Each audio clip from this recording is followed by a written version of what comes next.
Ismail ditempatkan di mana? Di Baitullah, Di Baitullah dekat Ka'bah, ya kan? Ada Hijir Ismail, ada air sumur Zam-Zam. Anaknya Ibrahim yang satu lagi, Ishak, ditempatkan juga di mana? Di Baitul Maqdis, di Masjidil Aqsa. Jadi yang bangun Masjidil Aqsa itu adalah Nabi Ibrahim. Kapan jarak waktunya pembangunan antara dua masjid ini, Masjidil Haram dan Masjidil Aqsa? Itu jarak waktunya 40 tahun. Setelah Nabi Ibrahim dan Ismail ya merenovasi bangunan Ka'bah, ya, kemudian ada pijakannya yaitu Maqam Ibrahim, maka kemudian Ibrahim pulang ke negeri Palestina, ke Baitul Maqdis.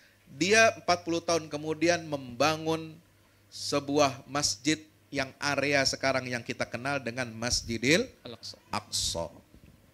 Area Masjidil Aqsa ini berapa luasnya, Ustadz Ridwan? 14,4 hektar. 14,4 hektar, Mumtaz. Artinya 44.000 meter persegi. Ya. Jadi itu janji Ibrahim itu ditepati. Anak cucunya semua ditempatkan di sisi rumah Allah. Untuk apa? Jadi pengurus masjid. Jadi pemakmur masjid. Maka nilai-nilai perjuangan Nabi Ibrahim ketika bicara tentang Baitul Maqdis, bicara tentang Baitullah Ka'bah Al-Musyarrafah, itu adalah bicara tentang bagaimana seorang muslim atau umat Islam ini harus memakmurkan masjid. Karena memakmurkan masjid itu adalah sarana yang paling efektif untuk kita ya menyebarkan risalah dakwah Islam. Jadi pusatnya di situ.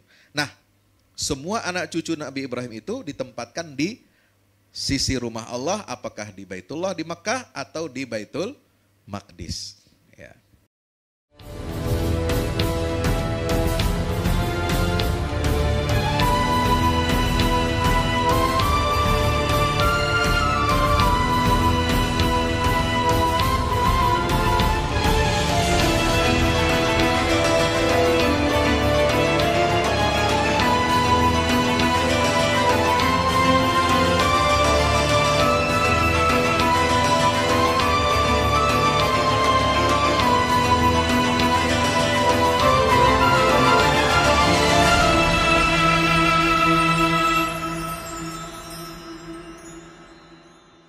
Bismillahirrahmanirrahim. Assalamualaikum warahmatullahi wabarakatuh. Alhamdulillahil karimir rahman, 'allamal Qur'an, khalaqal insan, 'allamahul bayan. Asyhadu an la ilaha illallah wa asyhadu anna Muhammadar Rasulullah. Allahumma shalli wa sallim ala nabiyyina wa habibina wa syafi'ina wa qaidina wa maulana Muhammadin wa ala alihi wa sahbihi ajma'in. Ikhwas sekalian, perjalanan kita panjang sampai jam 12 ya. Jadi kita mungkin butuh, tadi dari MC sudah dikasih yel-yel atau belum? Belum ya? Ya, jadi yel-yelnya ini semoga jadi penyemangat. Kalau ngantuk kita kasih yel-yel lagi ya. Nanti kalau saya bilang Hamasatul Aqsa, silahkan dijawab dengan birruh, biddam, nafdi kaya Aqsa. Coba sama-sama Bapak Ibu. Hamasatul Aqsa, birruh, biddam, nafdi kaya Aqsa. Takbir. Allahu Akbar. Baik. Alhamdulillah hari ini kita ada di acara parenting Baitul Maqdis pada pemateri pertama yaitu Gurunda Ustadz Dr. Fahmi Salim dan insya Allah kita semua sudah mengenal beliau ya sebagai salah satu pakar tafsir di Indonesia yang aktif sebagai majelis di Muhammadiyah dan juga di Fahmi Institute, dan saya rasa kita semua sudah kenal beliau. Dan banyak sekali perjuangan untuk mensucikan ayat-ayat suci Al-Quran yang digagas oleh beliau. Dan hari ini insya Allah terkait dengan Baitul Maqdis, Ustadz Fahmi Salim, semoga beliau berkenan untuk memberikan kepada kita pencerahan bagaimana hubungan antara tafsir Al-Quranul Karim dengan Baitul Maqdis dan khususnya dengan ayat-ayat kisah. Ya, dan banyak kisah-kisah Baitul Maqdis yang hari ini akan kita angkat kisah para orang tua di Baitul Maqdis dalam ayat-ayat suci Al-Quranul Karim. Dan oleh karena itu, materi beliau adalah memahamkan kedudukan Baitul Maqdis atau isu perjuangan Palestina dalam ayat-ayat Al-Quran. Dan insya Allah tidak berpanjang waktu supaya kita dapat istifadah lebih banyak dari beliau. Langsung saja kita persilahkan kepada Gurunda, Al-Ustadz Dr. Fahmi Salim LCMA. Tafadhol Ustaz. Bagaimana kabar Ustaz? Sehat? Alhamdulillah Alhamdulillah. sehat. Hiyakumullah Ustaz. Kayaknya enak kita ngobrol dialog gitu. Boleh ya. Ustaz. Hiyakumullah. Ya. Antum mau tanya apa silakan. Iya, siap Ustaz. Asal jangan tanya soal jodoh. Iya, terkait Baitul Maqdis Ustaz. Nah. Ya. Spirit of Aqsa kita sudah lama mempelajari, memperjuangkan Baitul Maqdis dan di Akel. Kenapa kami mengambil angle tadabbur? Karena terdiri dari kita berangkat dari Akel, tempat tadabbur Ustaz. Ya. Nah, teman-teman yang pecinta Palestina Baitul Maqdis ini kan biasanya hanya lihat berita nih. Ternyata melihat Palestina hanya dari sudut pandang berita Ustaz. Ya. Nah, bagaimana melihat Palestina sendiri dari sudut pandang Al-Quran Ustaz? Ini menarik ya. Nah, Bismillah, walhamdulillah, wassalatu wassalamu ala rasulillah wa ala alihi wa sahbihi wa muwalah. La hawla wa la quwata illa billah. Assalamualaikum warahmatullahi wabarakatuh. Waalaikumsalam warahmatullahi wabarakatuh. Bersyukur pada Allah, mari kita mengucapkan alhamdulillahi rabbil alamin. Mari kita bersalawat salam untuk baginda Rasulullah Muhammad sallallahu alaihi wasallam. Allahumma salli ala Muhammad wa ala ali Muhammad. Mudah-mudahan salawat salam itu tercurah limpahkan untuk segenap keluarga beliau, para sahabatnya dan umatnya yang istiqomah hingga yaumil kiamah. Amin ya rabbal alamin. Tadi menarik apa yang disampaikan pertanyaan oleh Ustadz kita, yaitu tentang bagaimana gambaran Al-Aqsa, Baitul Maqdis dalam Al-Quran. Ya, ini penting. Sebab sumber hukum, sumber akidah, sumber nilai, pandangan hidup seorang muslim itu adalah Al-Quran. Apa yang digambarkan Al-Quran itulah kebenaran yang mutlak. Kebenaran yang sejati, yang utuh. Kalau kita mendengar atau membaca kabar-kabar info tentang Palestina, selalu digambarkan oleh media massa mainstream itu adalah konflik. Konflik Palestina dengan Israel. Konflik berarti ada masalah. Konflik seperti apa? Seperti kasus di tanah air kita banyak ya. Soal lahan, kemudian penggantian ganti rugi lahan, sengketa lahan ya. Ada konflik rebutan lahan parkir itu. Kalau preman ya. Itu antara dua geng preman ini rebutan lahan parkir. Nah, kata konflik untuk menggambarkan hubungan antara Palestina dengan Israel itu sebenarnya keliru. Ya. Ini bukan konflik, bukan rebutan klaim, tapi yang sebenarnya terjadi adalah bahwa Palestina itu adalah negeri yang memiliki batas-batas yang jelas. Bahkan di dalam Al-Quran itu disebutkan ada istilah Al-Ardhul Muqaddasah. Negeri yang disucikan oleh Allah. Itu di surah Al-Ma'idah ayat berapa? Halo? Halo? Mana 51? 51 Ahok bos. Palestina. Ya qaumi dukhulul ardhal muqaddasata allati kataballahu lakum. Ya, Al-Maidah 21. Ya. Betul nggak Kaila? Betul. Ustadz gitu loh. Masa salah. Astagfirullah. Astagfirullah. Kaila tadi baca surat Al-Isra sampai ayat berapa? Hah? Sampai 81? Oh 51, 51. Wih hebat. Ada nggak di sini jamaah yang hafal tadi surat Al-Isra sampai 51 itu? Hafalnya ayat 1 saja. Itu pun ujungnya kadang salah. Subhanalladzi asra bi abdihi lailan minal masjidil harami ilal masjidil aqsal ladzi barakna haulahu linuriyahu min ayatina innahu huwas samiul alim katanya.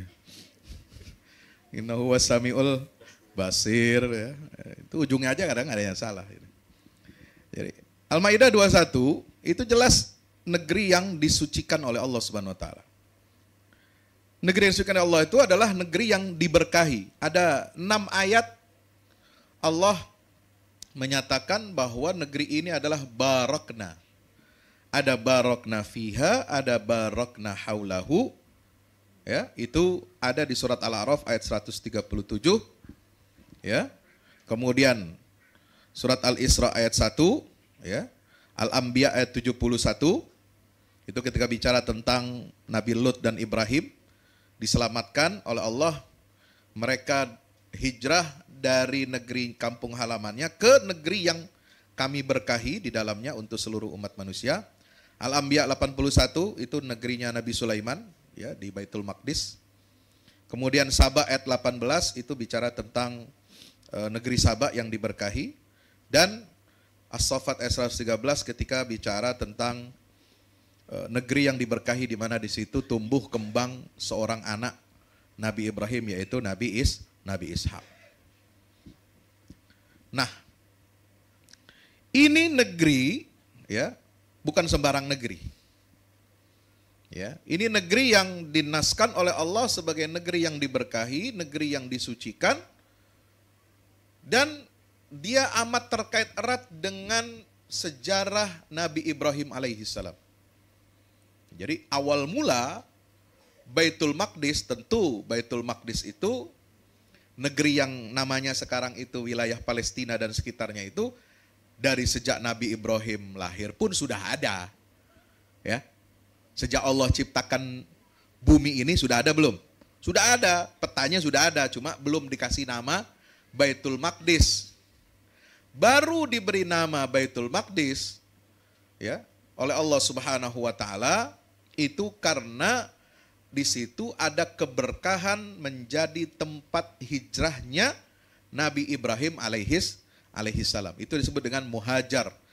Muhajar Nabi Ibrahim alaihissalam. Tempat hijrahnya Nabi Ibrahim dan Lut sebenarnya ke daerah wilayah itu. Jadi Ibrahim ini di mana dia berpijak kakinya itu menjadi negeri yang diberkahi. Setelah dia keluar dari kampung halamannya, ya, dari Ur. Ur itu wilayah Mesopotamia. Hari ini namanya Urfa. Urfa. Nah, nanti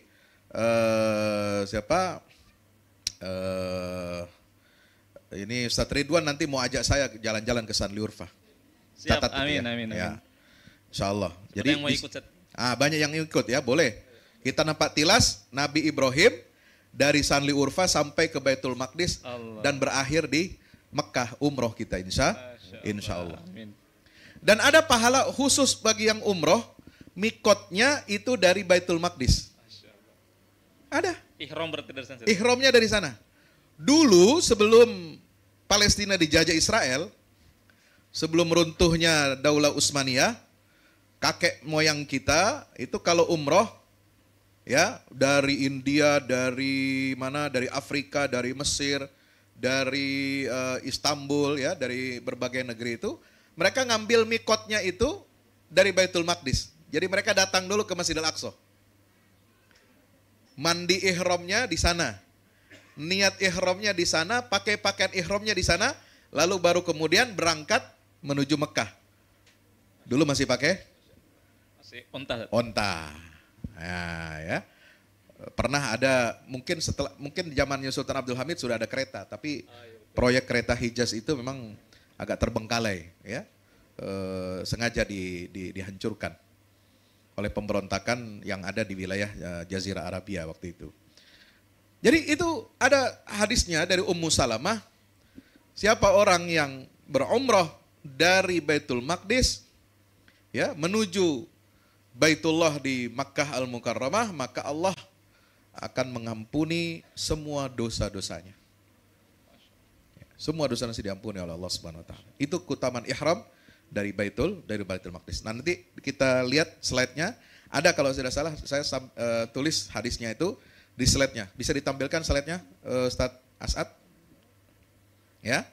Nah, apa yang ingin saya sampaikan bahwa yang namanya negara Israel sekarang itu tidak ada kaitannya hubungannya dengan Israel sebagai nama julukan untuk Nabi Yakub. Ya. Nabi Yakub itu punya julukan gelar dari Allah Israel. Ada artinya adalah hamba Allah atau pilihan Allah. Ya. Itu dalam bahasa Ibrani. Israel artinya hamba atau pilihan Allah. Itu untuk siapa? Nabi Yakub. Maka semua keturunan Nabi Yakub, ya, anak cucunya, generasi penerusnya dari jalur nasabnya Nabi Yakub alaihissalam yang ujung ke Nabi Yakub sampai ke Ishak dan Ibrahim, itu semuanya disebut dengan Bani Israel. Tapi negara Israel yang sekarang berdiri itu tidak punya kaitan nasab ideologis dengan siapa? Nabi Yakub, walaupun dia punya nasab biologis. Ya. Jadi nasab biologis belum tentu dia punya nasab ideologis. Kenapa? Karena ajaran Israel sekarang itu sudah jauh menyimpang dari apa yang diajarkan dalam agama yang dianut oleh Nabi Yakub alaihissalam, nabi-nabi Bani Israel sampai Nabi Isa alaihissalam.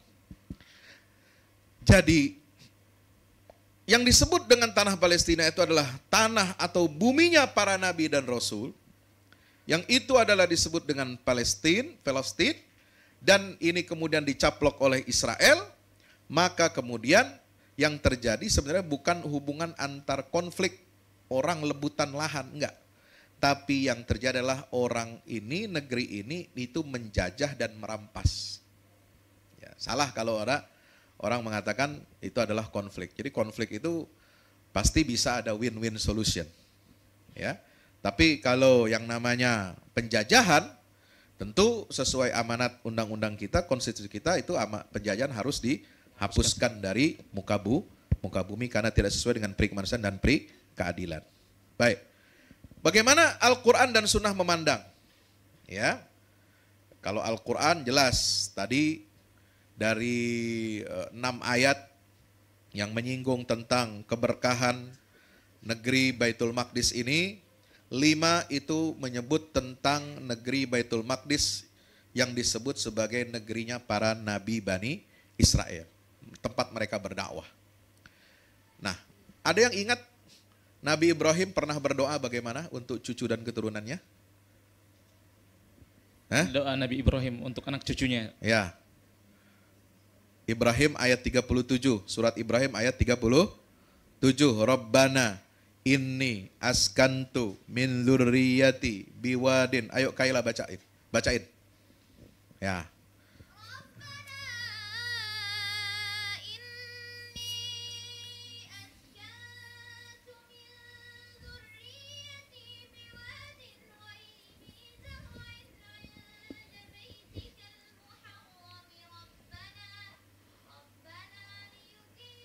Liyuqimus shalah.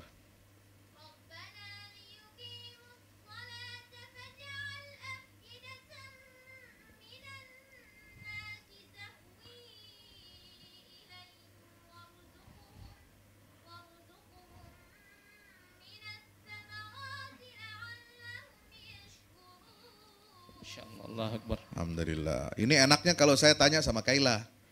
Kalau tanya sama ibu-ibu, loadingnya lama. Buka dulu. Mana Ustadz Ibrahim? Surat keberapa, Ji? Ayat berapa ini? Tidak ketemu. Sudah ketemu tidak bisa baca. Hai. Subhanallah. Nah, itu intermezzo, Bu, ya. Jangan sakit hati. Ya, mudah-mudahan anak cucu ibu semuanya bisa hafal Quran. Amin. Ya, kalau kita tidak hafal Quran, minimal kita punya cita-cita anak kita dan cucu kita hafal Quran. Ya. Jadi ini kata Buya Dr. Muhammad Nasir bahwa isu Palestina itu bukanlah isu tentang perebutan wilayah, tetapi ini adalah isu ideologis. Isu tentang akidah. Di mana mereka para penjajah ini itu menista Baitul Maqdis. Ya. Ingin merusak nilai-nilai tauhid kepada Allah Subhanahu wa taala yang dulu diajarkan oleh nenek moyang mereka. Nabi-nabi yang berdakwah di Baitul Maqdis. Dan cita-cita Ibrahim itu seperti tadi dibaca oleh Kaila, Ibrahim ayat 37 adalah menempatkan anak cucunya di sisi rumahmu yang agung. Ismail ditempatkan di mana? Di Baitullah, Di Baitullah dekat Ka'bah, ya kan? Ada Hijir Ismail, ada air sumur Zam-Zam. Anaknya Ibrahim yang satu lagi, Ishak, ditempatkan juga di mana? Di Baitul Maqdis, di Masjidil Aqsa. Jadi yang bangun Masjidil Aqsa itu adalah Nabi Ibrahim. Kapan jarak waktunya pembangunan antara dua masjid ini, Masjidil Haram dan Masjidil Aqsa? Itu jarak waktunya 40 tahun. Setelah Nabi Ibrahim dan Ismail ya merenovasi bangunan Ka'bah, ya, kemudian ada pijakannya yaitu Maqam Ibrahim, maka kemudian Ibrahim pulang ke negeri Palestina, ke Baitul Maqdis, dia 40 tahun kemudian membangun sebuah masjid yang area sekarang yang kita kenal dengan Masjidil Aqsa. Area Masjidil Aqsa ini berapa luasnya, Ustaz Ridwan? 14,4 hektar. 14,4 hektar, Mumtaz. Artinya 44.000 meter persegi. Ya. Jadi itu janji Ibrahim itu ditepati. Anak cucunya semua ditempatkan di sisi rumah Allah. Untuk apa? Jadi pengurus masjid. Jadi pemakmur masjid. Maka nilai-nilai perjuangan Nabi Ibrahim ketika bicara tentang Baitul Maqdis, bicara tentang Baitullah Ka'bah Al-Musyarrafah, itu adalah bicara tentang bagaimana seorang muslim atau umat Islam ini harus memakmurkan masjid. Karena memakmurkan masjid itu adalah sarana yang paling efektif untuk kita ya menyebarkan risalah dakwah Islam. Jadi pusatnya di situ. Nah, semua anak cucu Nabi Ibrahim itu ditempatkan di sisi rumah Allah, apakah di Baitullah di Makkah atau di Baitul Maqdis. Ya. Nah, Bapak Ibu yang dirahmati Allah Subhanahu Wa Taala, kita lihat apa keutamaan ziarah, ya, salat dan sedekah di Al-Aqsa. Ini slide nomor berapa? Saya lupa. 9 ya, nomor 9 slide-nya. Ya, nomor 9 slide-nya mengatakan apa? An Maimunata maulatin Nabi SAW qalat, dari hamba sahaya Nabi SAW yaitu bernama Maimunah, dia bertanya, ya Nabi Allah aftina fi Baitil Maqdis. Wahai Rasulullah, berikan kami fatwa tentang Baitul Maqdis. Jadi bukan minta pendapat, tapi fatwa. Ya, ini fatwa Rasulullah. Fatwa yang sangat penting, lebih tinggi dari fatwa MUI, lebih tinggi dari fatwa Majma' Fikih Islam, Rabita Alam Islami, lebih tinggi dari fatwa dewan-dewan fatwa di seluruh dunia. Dan ini nggak boleh kita ubah dan tidak boleh kita surut, ya, atau kita lepas tangan begitu saja dari fatwanya Rasulullah SAW. Apa jawab Rasulullah? Ardul mansyar wal mahsyar.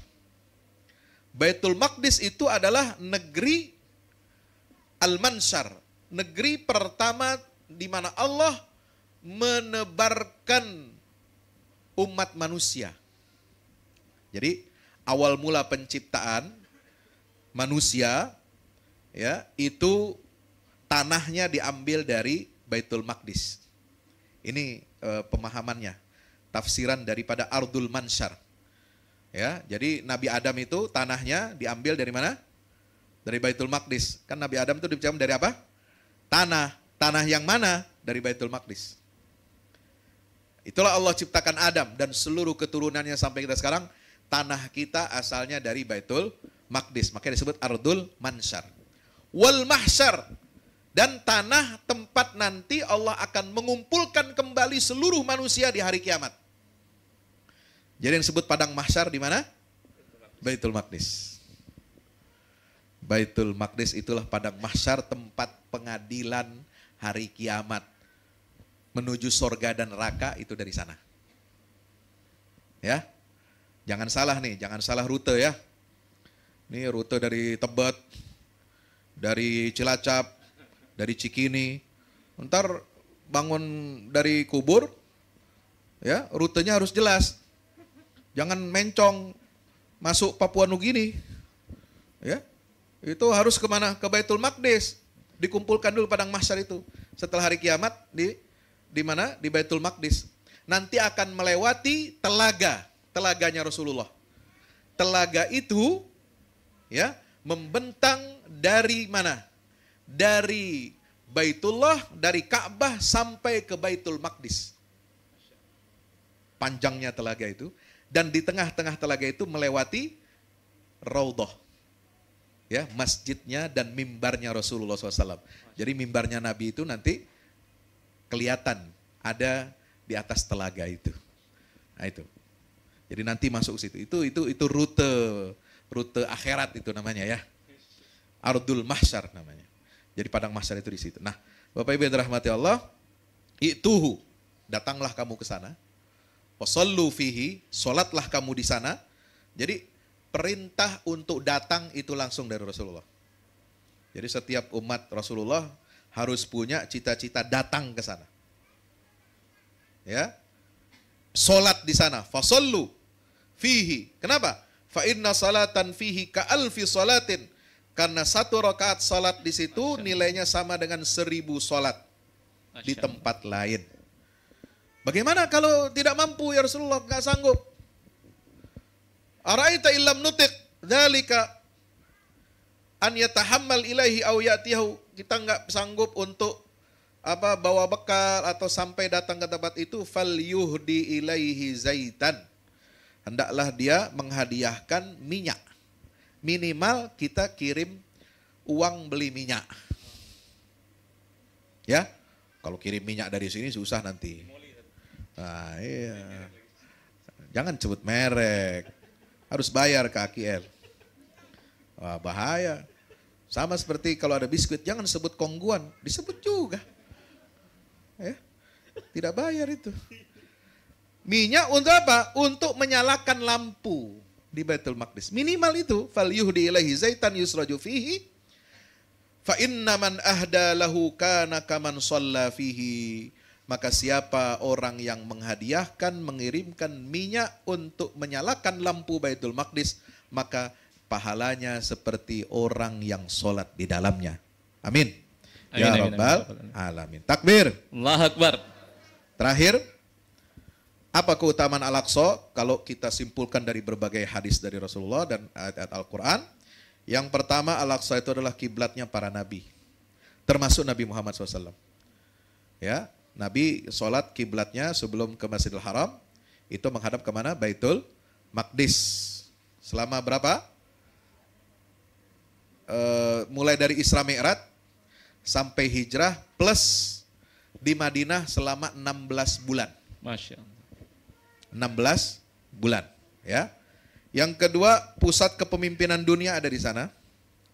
Yang ketiga, tempat Nabi Muhammad SAW dinobatkan menjadi pemimpin seluruh dunia. Yang keempat, Al-Aqsa itu adalah pintu gerbang langit. Ya, makanya Nabi Isra Mi'rajnya itu bukan dari Masjidil Haram. Ya, dari mana? Dari Baitul Maqdis. Ya.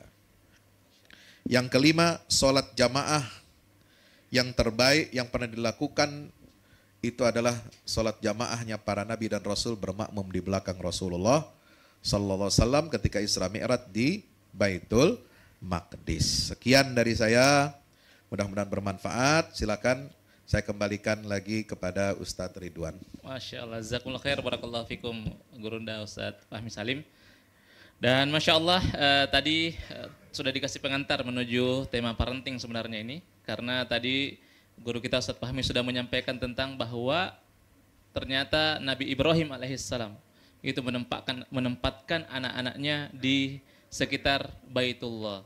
Baitullah yang di Mekah, ya, yaitu Nabi Ismail, dan Baitullah yang di Baitul Maqdis, yaitu Nabi Ishak alaihissalam. Nah, bagaimana cara bagaimana cara kita membaca, mentadabburi ayat-ayat ini? Insya Allah kita akan bersama dengan pemateri selanjutnya nanti insya Allah.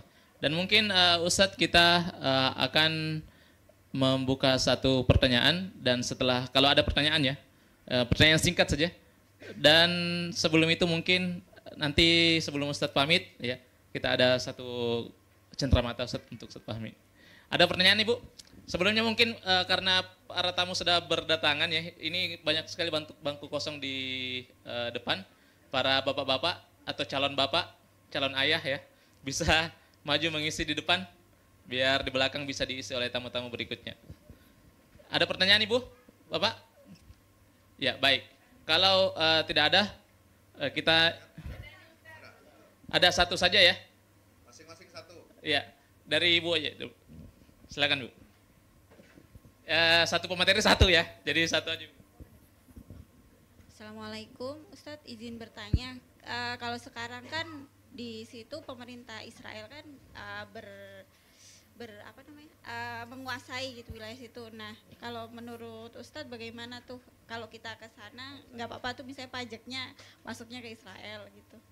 Jazakallah. Dulu beberapa dekade yang lalu memang banyak para ulama yang memfatwakan haram mengunjungi Baitul Maqdis atau Masjidil Aqsa selama dia masih dalam penjajahan Israel. Ya, dengan pertimbangan-pertimbangan yang disampaikan oleh Al-Allamah Syekh Yusuf Al-Qaradawi. Ya. Karena itu akan menguntungkan mereka, karena kita harus melewati titik-titik pemeriksaan, ya, imigrasi, paspor dan sebagainya. Jadi masuk dengan terhina. Jadi masuk kita itu tidak seperti, kalau masalah terhina itu sebenarnya relatif, sebab kalaupun merdeka nanti Palestina pakai imigrasi juga. Kita masuk Mekah aja pakai imigrasi, ya kan, tanpa mesti pakai paspor gitu ya, pakai dicap dulu gitu. Ya semua sebenarnya sama seperti itu, tapi melewati pos-pos pemeriksaan itu adalah sebuah bentuk mereka betul-betul telah menguasai ya secara politik ya di Baitul Maqdis itu. Karena Yerusalem Timur ini dulu sampai tahun 67 itu masih wilayah Palestina dan di bawah otoritas kerajaan Yordania. Nah, baru setelah 67 sampai sekarang itu di bawah Israel. Jadi, nah sekarang ada perkembangan karena situasi dan kondisi saat ini, malah justru banyak ulama dunia juga yang mendorong supaya umat muslim datang berbondong-bondong ke Masjidil Aqsa untuk apa? Menunjukkan solidaritasnya, pembelaannya bahwa rakyat Palestina, umat Islam di sana itu tidak sendirian. Masya Allah. Bahwa ini adalah milik seluruh umat Islam. Makanya saya sebenarnya itu pengen bercita-cita, pengen punya rencana ya, bagaimana membawa umrah itu dengan Ustadz Ridwan. Siap. Ya, akad nikah. Ya, ini akad umroh. Akad umroh. Ya, itu kita mulai ihramnya itu dari sana. Dari Baitul Maqdis, man ahalla kata Rasulullah bihajjatin aw umratin minal Masjidil Aqsa. Ya. Ilal Masjidil Haram ghufira lahu ma taqaddama min dzambi wa ma ta'akhkhar aw wajabat lahul jannah. Ini hadis riwayat Sunan Abu Daud. Siapa orang yang berihram haji, niat hajinya atau umrah dari Masjidil Aqsa ke Masjidil Haram, itu semua dosanya yang lalu dan akan datang telah diampuni oleh Allah dan wajib baginya masuk dalam surga. Wajib masuk surga. Allahu Akbar. Bukan dikasih surga, wajib masuk surga. Allahu Akbar. Kalau kagak mau dipaksa masuk surga. Allah. Masya Allah. Jazakumullah khair. Barakallahu fikum Gurunda. Ustadz Fahmi Salim. Insya Allah semoga kita semua Allah sempatkan untuk bisa sholat di Baitul Maqdis. Insya Allah sebelum wafat dan terlebih mungkin kita bisa hadir menyaksikan kemerdekaan Baitul Maqdis, pembebasan Masjidil Aqsa. Allahumma amin. Assalamualaikum warahmatullahi wabarakatuh. Pagi ini sebuah kesempatan yang sangat berharga, penuh barakah. Ada banyak guru-guru, ada Ustadz Umar Makkah, ada Ustadz Israfil, ada Ustadz kita, Ustadz Fauzil Aziz, ada bawa oleh-oleh khusus, oleh-oleh khusus buat Pak Sutri, lama dan baru, atau yang akan memperbarui. Ini minyak wangi, jarang ini. Salah satunya saja. Satu-satunya saja. Salah satunya. Iya. Coba sebutkan bagaimana fadilahnya ini. Ini adalah satu dari 3 muharramat yang ditetapkan oleh Rasulullah Muhammad SAW ketika hendak berihram. Padahal ketika hendak berihram sunnah pakai minyak wangi. Tapi ada satu dengan manfaat faedah yang serupa dan itu sangat baik. Ini adalah za'faron lil arus. Dua yang lainnya adalah waras dan khuluq, itu yang terlarang. Yang satu lagi yang faedahnya disebut sangat khusus oleh Rasulullah Muhammad SAW adalah al-fariyah. Yang faedahnya adalah ziyadah sebutnya. Ziyadah bil jima'. Allahu Akbar. Ziyadah itu menambah ronde atau tambah kuat? Itu dia faedah. Ini kita perlu dibicarakan dalam majlis khusus. Allahu Akbar. Dalam majlis khusus. Berapa harganya Ustaz? Murah nih ini. Murah. Iya, paling manfaatnya tuh. Tapi ini saya tidak jual. Iya, tidak berjualan. Kita berangkat saja ke Madinah, ke Makkah. Tahu tempatnya, insya Allah. Tahu tempatnya ya. Oke, kalau gitu saya nanti minta tunjuk tempatnya sama beliau. Rahasia. Oke. Ini pagi yang berkah, perbincangan yang banyak manfaat, faedah. Dengan ini nanti ya memperbanyak keturunan supaya bisa datang ke Baitul Maqdis. Allahu Akbar. Bisa berjihad di sana. Masyaallah. Takbir. Allahu Akbar. Assalamualaikum warahmatullahi wabarakatuh.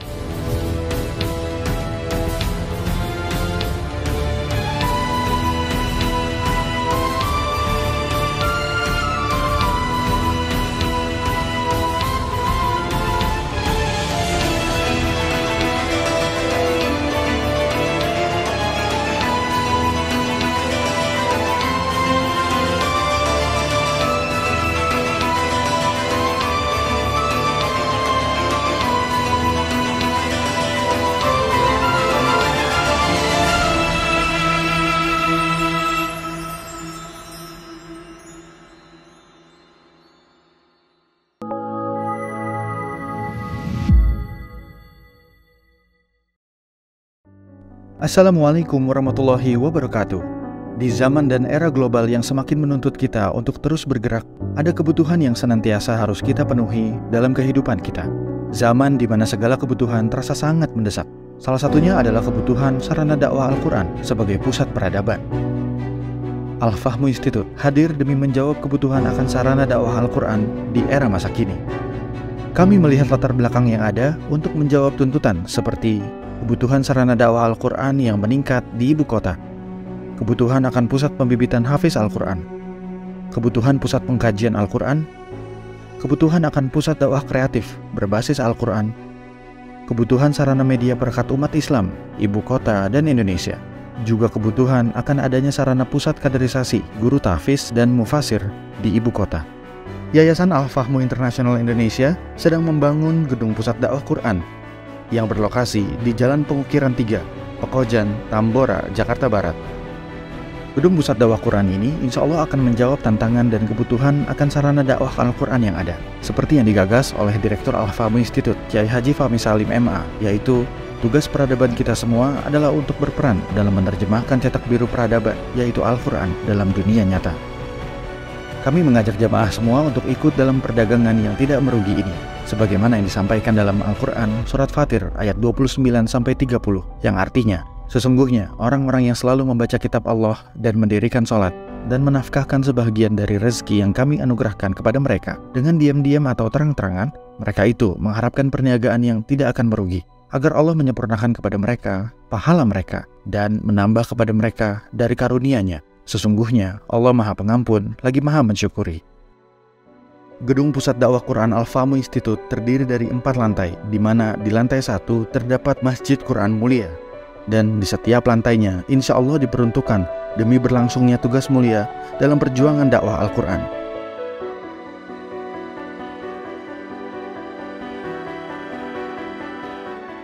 Berikut adalah rencana anggaran biaya yang dibutuhkan dalam pembangunan Gedung Pusat Dakwah Quran.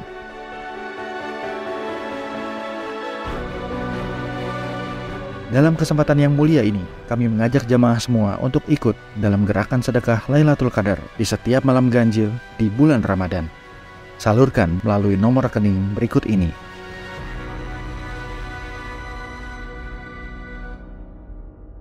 Al-Fahmu Institute, bahagiakan Indonesia dengan dakwah Quran.